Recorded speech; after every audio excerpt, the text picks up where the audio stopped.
keekrid rõõmust kokku peksid pihke. Ai, kui jõuab viimaks rõõmupäev, saabuvad oodatud vaktsiinimäed. Tõmmake kiirelt üles püksid ja kiikse jääb vaktsiinidega üksinda.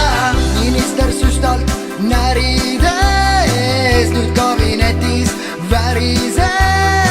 Kas ütleb Lutsar, mees sa oled laisk ju, kui niiväärt kraam läheb su käes raisku. Nüüd tuleb jätta hala ja need süstid teha salajaseks. Palgata võiks narkomaane, neil süstlamenetlus on ideaalne. Ai, kui jõuab viimaks rõõmupäev, saabuvad oodatud vaktsiinipäev.